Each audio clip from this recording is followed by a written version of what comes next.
Hey everybody, it is time once again for another Rahdo Q&A. And hello everybody, I'm about to answer a bunch of questions submitted by folks like you to the email address questions@rahdo.com. And by all means, folks, if anything I talk about or my wife talks about, because she sometimes shows up on these as well, prompts any further questions from you, well, you know what to do. Questions@rahdo.com is the email address. Keep them coming, folks. I want to hear your cues so I can am. And speaking of which, let's get right to it. But, folks, I'm going to talk about several different topics today, and if any of them don't really strike your fancy, don't worry. There are links down in the show notes that let you jump around from question to question so you can listen to just the parts you're interested in. All right, sound good? Then let's go. First of all, I want to thank you for the work you do. I use your run-through videos to get a good feel of the game before I buy it. Yay! That's the way it works. I've yet to make a mistake by purchasing a game I like based on your video. Yeah, see, that's the thing. People who rely on my final thoughts, you're taking a risk with your money. If you rely on my run-through and disregard my personal opinion, I don't see how you can fail. Because the whole point of my videos is it makes you feel like you played the video and you know exactly what you're getting because you've played the game. That's why we film the way we film, so it feels like it's from your perspective. It's always been the way. And so I'm glad to hear. It always makes me happy to hear a success story. It helps that we have a similar taste. When I discover a new to me that is, game that looks promising, I'm very surprised if I discover you didn't already review it. You've reviewed probably more than 80% of the games I bought or have on my wish list. And I know you usually pick games that look promising to you. Anyway, on to the question.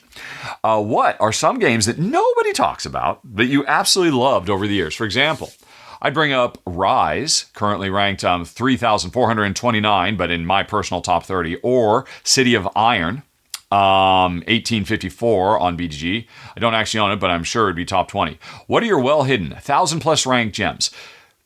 Dude, this is easy. Alexander. I'm not gonna fish for you. I'm gonna teach you how to fish.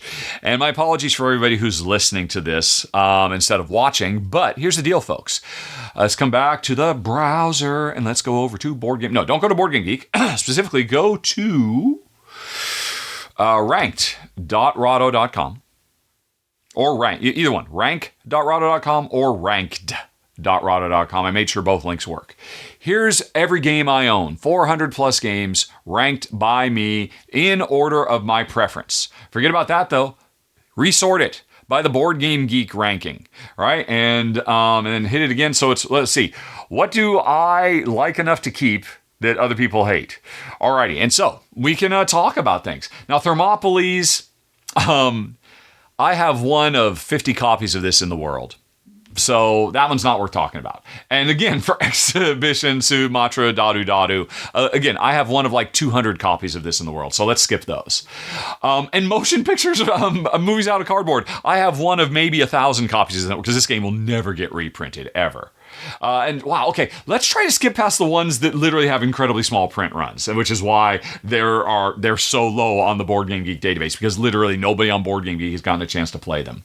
Simplicity, though. Oh, here's a good one. Although I think it got a pretty small print run too, is from a South American publisher, but this game got pilloried by Tom Vassell. He just destroyed it. And it was already a small print run, and anybody who might have liked it, I am sure, took one look at Tom saying it was literally just dirt, garbage, and said, oh, I'll never play that game. And I mean, and granted, for me, it's only a 7. For me, a 7 to 8 is a good game. 8 to 9 is a great game. 9 and above is greatest of all time. That's it for me. I hate the 1 to 10 ranking system on Board Game Geek. I wish it was a 5-star scale, because that's, I think, what people respond to, and people. It's a more intuitive thing. When somebody gives something a 60. Most people think, oh my God, that must be the worst thing in the universe. But if you give it like 2.5 stars, they'll think, oh, it's okay. And that's what a 60 is, folks. But for most people, it's just, anyway, sorry. I hate 10-star scales. I love 5-star scales. And for me, simplicity is a 3 out of 5. And I think it's criminally overlooked. Again, I don't know how much of that is because Tom just absolutely destroyed it. And he's got the only video of it besides me. And although I didn't do a full run through, I just did like a little roundup thing of it. But it's great. Man, again, Alchemidius is another game that I think was only printed in Taiwan, so nobody has that. All right, so, okay, Shapers of Gaia. Here we go. This was from WizKids. This got a big push, and it just went. I mean, it was in my top 10 of, was it either 2022 or 2023, and for some reason, nobody played it. And also, nobody covered it. And honestly, I missed it. I had totally missed Shapers of Gaia. Just for some reason, just passed me by. But then I saw John Gets Games did a video of it, and I watched his video. I thought, oh my God, this looks like an amazing game, and it turns out it is amazing. So that's my first one. At 8.5, I think Shapers of Gaia should at the very least be in the top 2,000 of Board Game Geek, not the top 13 or 14,000. Let's see. Goblins vs. Zombies, again, another tiny little game. Pandoria Merchants, so many of these are little games that, all right, so Terra Futura, again, tiny, Oneironauts, tiny print run. Let's see, let's get, a printing press. Printing press is currently sitting at $99.70. Although, to be fair, it had a small printing as well. As I understand it, Portal Games has picked it up for wider distribution. And so hopefully more people will be able to get their hands on it and see why I gave it a great, an 8.5. Right, in 23. Coldest Night. Okay, this is from, I want to say it's from Stronghold, or maybe Indie Boards and Cards, which are basically the same thing. So it's from a bigger publisher. And it just curled up and died, and nobody remembers it. But I think it's great. Or I think it's a good game. A 7.4. I was talking about this earlier in this podcast. I just think everything is great. Strictly speaking, here's the deal. If it's a 7, I just earlier said 7s to 8s are goods, and I just said it's great, right? That's because you got me talking about it. You got me thinking about it. And all I can think about is how much fun, how enjoyable it was. When I gave it, and when I didn't give it an 8, when I gave it basically a 7.5, right? Which would be like 3.5 stars instead of 4, right? An 8 is like 4 stars. A 9 is like 4.5 stars. Or, a 9 is really like 5 stars, really. And so like, an 8.5 is 4.5. A 7.5 is 3.5 stars. So why did one, when I get a cold, hard calculation, I ranked it, I put it in the 7s. But then when I'm talking about it, I say it's a great game. Because honestly, I do feel it's a great game. Here's the deal. People have to remember, the way I do my ranking is, I play the game with Jen. We decide if we're keeping it or not. If I'm not keeping it, I'm not going to rank it. You can go to gone.rahdo.com where I'll write up why we didn't keep it. Because again, the Board Game Geek ranking system is just atrocious, and especially bad at trying to communicate why one might not like a game. So I think it's better for me to type up why I didn't keep it rather than rely on a number. But if it's keeping it, if it's going to stay on the shelves, then all I have to do is just put it between other things. Let's look. Let's go back and, or actually no, let's go to games.rahdo.com, which is the same list, but why did that happen? All right. Sometimes, folks, you might have to refresh. It's still spinning. What is going on here? Is the link broken? Hold on. This is so frustrating. I don't know what. This only happens with Chrome. I've tried this with Firefox. I've tried this with Edge, and I never see it happen. But occasionally with Chrome, my URL redirects like games@rahdo.com or top@rahdo.com will just get messed up, and then I have to clear my cache in Chrome before they work again. But I've never seen it happen in any other browser. Stupid Chrome. Stupid market monopoly. I just recently switched back to Chrome after trying Firefox for like 3 months. And unfortunately, I had to switch back to Chrome because while Firefox did a lot of things I liked, it was just, it was not as reliable at just presenting the internet to me. It was slower. Videos didn't play as smooth. Anyway, though, what was I doing? I'm coming over here because I wanted to find, what were we talking about? Coldest Night. The Coldest Night. Right. So when I ultimately decided to rank Coldest Night, what I did is I compared it to other games. And ultimately, I decided I enjoy it more than Onerim, but I did not enjoy it as much as Alchemidius. Is that right? Alchemidius. And so that's why it fell into that. So strictly speaking, it came into the 7s.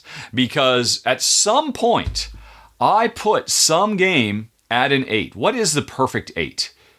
Morels. Morels, a game from 2012. Back in 2012, I gave Morels an 8. And at some point, I gave some game a perfect 7, presumably. Good Dog, Bad Zombie. Okay, so that's a bit more recent. Something else has fallen into... Oh, but Eaten by Zombies back in 2011. So Eaten by Zombies from 2011, and then Morels in 2012 kind of defined for me the range between a 7 and an 8. And here's the thing. I think Morels is great. I do think Eaten by Zombies, or no, is it Eaten by Zombies is good? I don't think Eaten by Zombies is great. It has some great things in it, but it's not great. So that's why it's at the low end. That's why it's down at 7, and Morels is a great game is at 8. But the reality is, Angkor is a great game. Cryo is a great game. Olympos is a great game. Agropolis is a great game. So I just wanted to confirm. I lied a little bit ago when I said for me, 7s are good games. No, there's a lot of 7s that are great games. Let me see if I can find when does a game suddenly become good? Right, okay, I would still all call these great games. There's Coldest Night and Simplicity. I would call that a great, great game. Oh, I think I just hit the line. Whoa, it's actually surprisingly low. It's here. So, 7.3 and above is a great game on my rating scale. And below 7.3, Thermopylae, Sylvian, Rattle Battle Grab the Loot, Expedition Sumatra Dadu Dadu, Eaten by Zombies, and Good Dog Bad Zombie, and Adlung Land. Well, Adlung Land I would not say is even good, because it's below a 7. But, so that's interesting. So 7s are really great. So 7s by and large are great, because if it's just good, I'm not going to keep it. I don't have enough room to keep good games. I only have a small handful of good games. Because I would call Castellian a great game. I would call Octodice a great game. I would call Matainai a great game. So I guess I'm amending my earlier statement. 7s are great. 8s are really great. 9s are amazeballs, right? And, if it's below a 7, it's a good game, and I probably just didn't keep it because it was just good. So that's my official thing. Although, really, you folks know the truth. Below 7.3 is when games just become good. And it's not a reflection of any kind of hard and fast rule I set for myself, other than over a decade ago, I gave Morels an 8, and I gave Eaten by Zombies a 7, or a 7.1 for some reason. I guess I must have had something below it that I don't have anymore. And so I put above. But anyway, so... my ranking is a reflection of just trying to put things between, okay, I like it more than this, I like it less than that. So, and the good to great to amazeballs is at best what would you call it? Sliding scale. Anyway, let's continue with a few more. So anyway, Coldest Night, totally. Because Coldest Night, I'm sure, was more widely available. I'm skipping the ones that just aren't widely available. Escape Roll and Write, I don't think that got a very big print run. Rolled West, I feel like Rolled West got pushed really hard, and it didn't do very well, but I think it's great. It's Gold West as a roll and write, and it's excellent. House of Cats, again, very few people have it, but it just missed my top 10 of the year. Diceborn Heroes, very few people have it. I don't think it ever went to retail. Only backers on the Kickstarter got it. So what is that? So there's maybe 2,000 people in the world who have it, so that one gets skipped. Again, so many of these are so low because they've been skipped, or because they're just not widely available. So maybe I just need to skip. Let's go into the 3,000s. Subdivision. Okay, now we're talking. Subdivision, as far as I'm concerned, I know I've said this many times, is better than Suburbia. It was the sequel to Suburbia, and a lot of people, are there back. Whatever it was, whenever Subdivision or Suburbia came out like 8 years ago from Ted Alspach and Bezier Games, it was such a huge hit and everybody loved it. And then it got expansion. People were so excited for the sequel, Subdivision. And Subdivision is in the same setting. It is all about, urban development in the modern world, but it's such a radically different game. And for me, it's a better game, but I think it got just pilloried because people expected it to be more like Subdivision. I want Subdivision 2. I want Subdivision to be Suburbia 2, and it's not. It's this different thing, and it makes me angry, and I'm going to rank it down. And so to this day, it could not crack the top 2,000 on Board Game Geek, and that's ridiculous because it's fantastic. R again, is another one.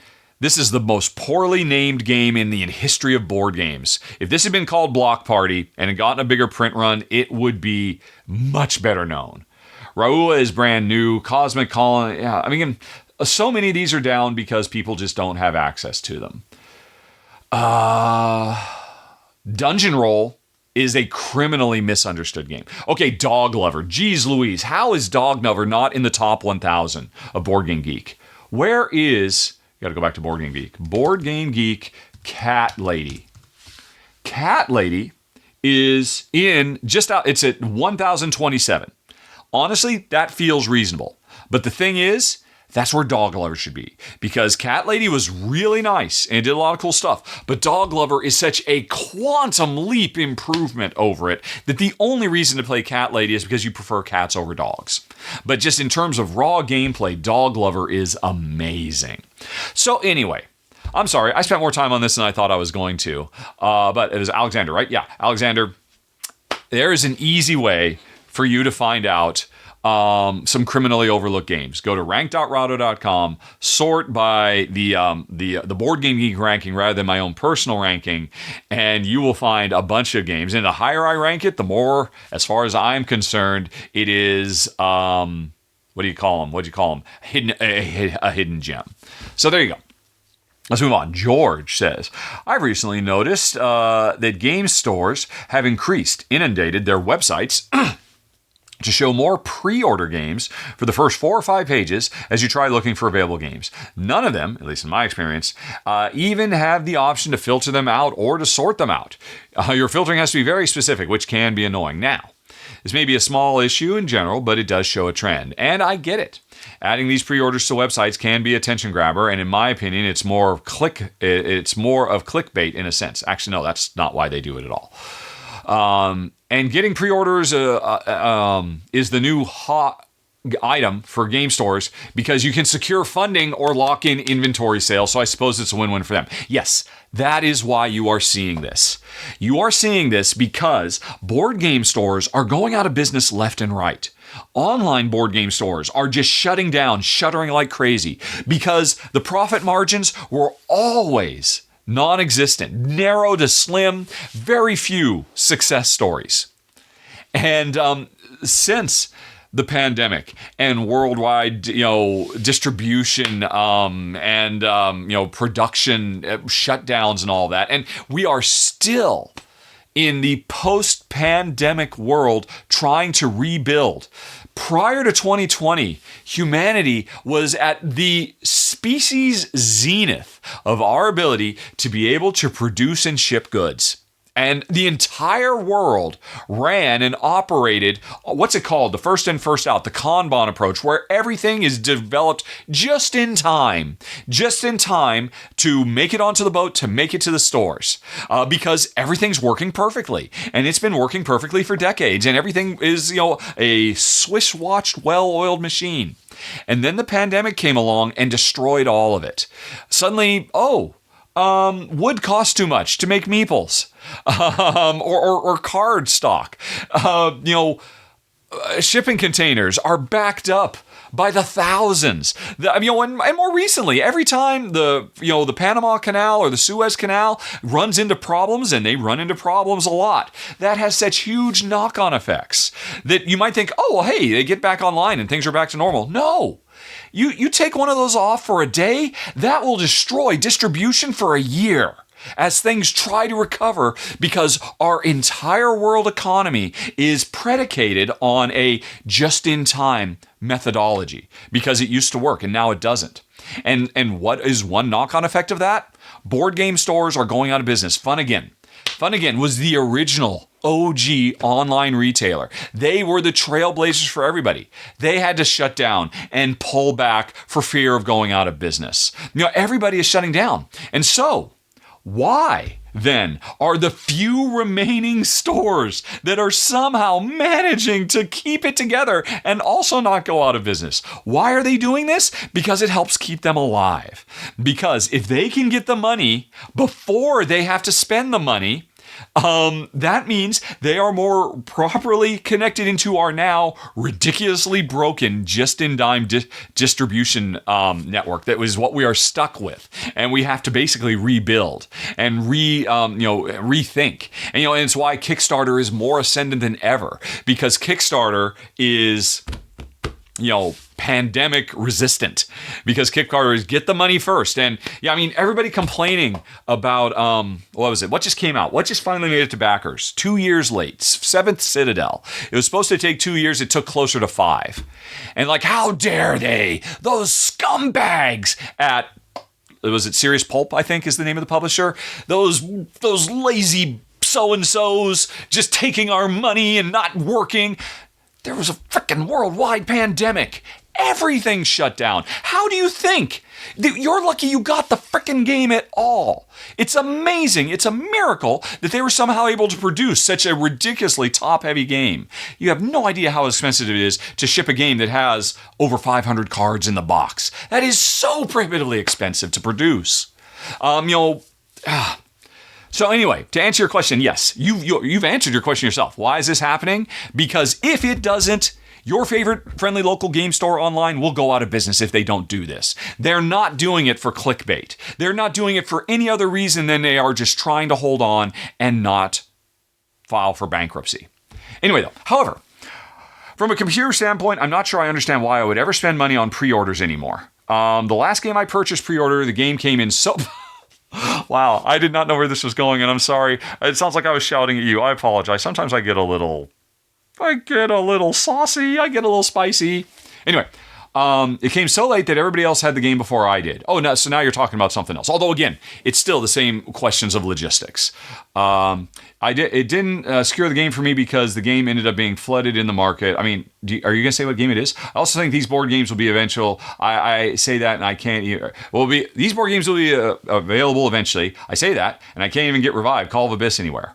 Or at least there's a great possibility that they will. But the point of my rant is that pre-orders should not be the first thing I see on a game store's website, because they are not as important to me as what stores actually have on hand, and it just puts me off as a consumer. My response to you is, do you want them to go out of business? That is literally, for them, this is life and death. For you, it's, do I have to wait a couple extra months to get a game I want to play while I'm still sitting on hundreds of other games that I could be playing while I'm waiting? Those are the stakes for you. For them, the stakes are, do I have to shut down? Can I feed my family off of the money I make running my business? That's why they're doing it. And again, I've got to give more, I am more sympathetic to that than I am to the fact that you have to, that you have to search for a specific game rather than browse.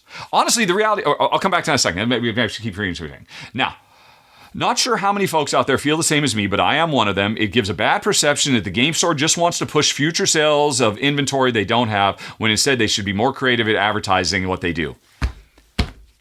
I'm not going to repeat myself.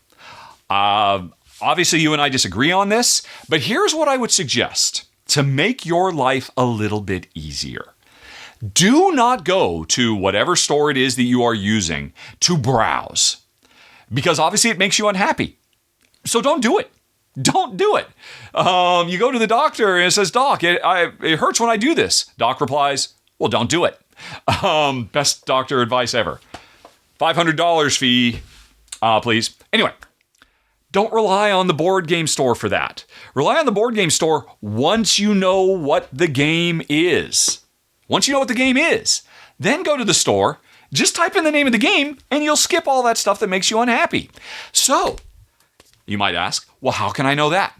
And folks, I cannot recommend highly enough the incredibly hard work that Grant Lyon puts onto his channel. It's literally youtube.com/Grant Lyon, Lyon, not Lion. Every month he puts out a series of videos, new games at retail, new expansions at retail, new reprints at retail. And so what he does is he puts these like 20-minute videos up. Every month he'll say, hey, here's the games. Here's why I think they're cool. Sometimes I played them. Sometimes I'm just reading about them. And it's going to be available at your local game store, online or retail, this month. Because he spends, I can't tell you how many hours, literally on the phone talking to publishers and distributors, finding out, right, when is this game going to be available so that he can have the most accurate series possible. He is an incredible resource. And now you might say, well, yeah, but he surely can't talk about every game. He does, but not in his show. I would then suggest If you find what he does valuable, and I certainly do, go to patreon.com, go to his Patreon page, which you can find on the links of any of his videos, and give him $1 a month. For $1 a month, you will get access to his entire list, and he will tell you every game that is going to be available at your preferred outlet this month. He tells you about the best ones in his video, but then he has a supplement, which I get because I back him, because I think what he does is great and is worth $1 a month from me because it's so incredibly valuable. Give him that $1 a month and you will never have this problem again. And you'll be supporting somebody who works really, really hard to make your life a little bit better.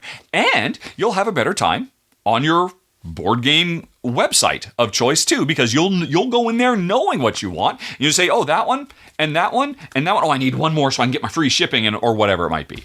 So that would be my suggestion. But my other suggestion would be spare some sympathy for your preferred board game website, which I guarantee you is on any given day this close. And for folks who can't see because you're listening, I am holding up my fingers with maybe a centimeter of space between them. They are this close to going out of business, and they are doing everything they can to stay in business. That's the reality of the situation. That's why they're doing it. That's why more and more and more games show up on Kickstarter, because board game publishers are doing the same thing. Anyway.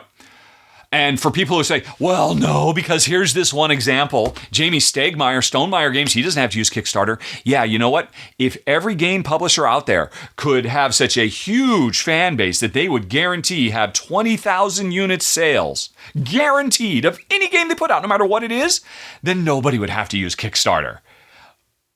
But the exception does not prove the rule. And the same is true for Amazon. Well, Amazon can do this. Amazon doesn't take pre-orders. Yeah. Your mom and pop shop that's run by, a husband and wife and a small team, they don't have the same turnover that Amazon does. They can't afford it. Never mind the fact that Amazon is bleeding them dry because probably to stay in business, they're trying to sell through Amazon, and Amazon is taking the majority of their profits anyway. Because that's the nature of the world. Anyway, I assume you don't have to deal with it as much now, and I'm sure pre-orders weren't such an issue when you first started in the industry. Nonetheless, do you think this is a good practice? Any advice for game store industry on the topic? I should have read your entire question before I got there. My advice to the game store industry, do whatever you can to stay in business.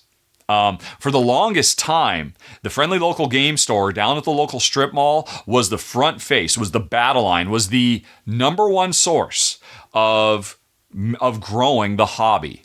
Because doesn't matter how many views you get on YouTube, that's nothing compared to, hey, every time I drop my kid off at the karate dojo, one of these days I'm going to go in that game store and just see what the heck that's all about. Because how can an entire store be devoted to selling Monopoly? It just makes no sense to me. For the longest time, they were it. What's it? I can't think of his name. Wesley Crusher. Will Wheaton fundamentally changed the game. Will Wheaton, and before he called it quits, was another prime mover that would convert at the same level. And I don't think he's been replaced by anybody yet. There are some channels that get the same kind of numbers as him, but he was not only somebody who got a lot of numbers, but he was such an advocate, such an amazing salesman for the games, quite frankly, because he's a professional actor and he's incredibly charismatic and charming. And it was just a fun show to watch, and it was professionally produced. And we don't have him anymore. And I don't think anybody. I mean, there have certainly been other channels that have stepped up and have tried, but nobody quite has that Wesley Crusher magic, I think. So anyway, in the world we have now, my advice to the board game industry, do that more. Do what you need to survive, because we want you. I don't want to buy everything from Amazon. I would like there to be other options, quite frankly. And meanwhile, hopefully, I'm sorry, was it Oscar? No, it was George. Hopefully, George, I've given you some advice. I cannot strongly recommend enough. And to be fair, Grant isn't the only channel that does this, that has like, hey, here's your monthly retail report. It used to be you could rely on Board Game Geek for this, and Board Game Geek does still have it, don't they? Let me go to Board Game Geek. Where is it? If we come back over here to browser, Board Game Geek, it was called Gone Cardboard. And see, I don't see it now. Hotness, crowdfunding countdown, featured videos, gateway, in-depth reviews, Lucky and Love, hot images, hot videos, game spotlight, the geek shopping, new releases, weekly list of the most recent. Okay, yeah, I guess there's your other option. If you don't want to support Grant or watch his show, or you just don't like him because he's got a weird, creepy mustache, or whatever. I say that with love. I love the creepy mustache.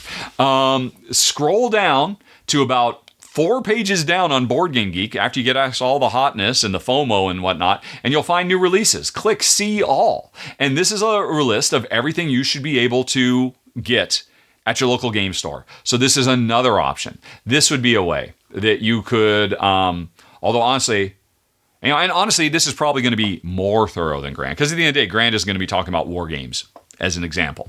Even if you pay him $1 a month, he's still not going to tell you about the latest whatever. He's not going to tell you about the English Civil War Volume 1, Dawn of Revolution, the Battle of Edge Hill, October 23, from High Flying Dice Games. Folks, did you know English Civil War Volume 1, Dawn of Revolution, Battle of Edge Hill, October 23 is available now?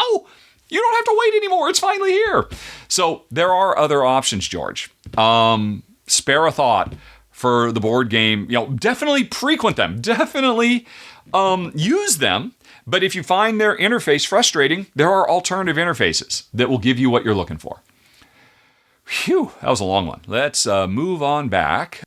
And that will be the end of this session of the Rahdo Q&A. Thank you, folks, for watching and also for submitting your questions. Send me more to the email address questions@rahdo.com, and I'll get you covered in a future episode. And in the meantime, if you would like to hear some more, you're in luck. I have been doing the Rahdo Talks Through audio podcast for years now with my wife, Jen, and we have got hundreds of hours for you to enjoy. You can hit that big box that's on screen right now if you want to dive deep. Also, you can go on ahead and subscribe so you won't miss the next Rahdo Q&A. And thank you, folks, for watching, for listening. Have a very, very nice day. Talk to you later. So long. Bye-bye.